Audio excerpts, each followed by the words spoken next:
Welcome back to Maryland HVAC Repair. In this quick HVAC lesson, we're going to show you how to calculate heat loss through a wall using manual J Table 4A.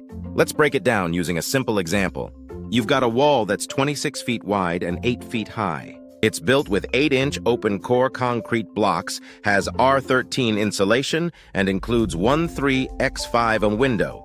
We're trying to find out how much heat is lost through the wall only, not the window, during winter. We use this formula. BTUh equals sine area x U value x temperature difference.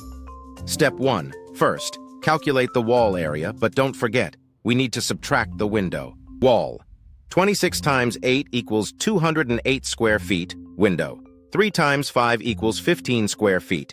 So the actual wall area is 208/15 equals sine 193 square feet. Step 2. Look up the U value for this type of wall in Table 4A. We get 0.083. Step 3.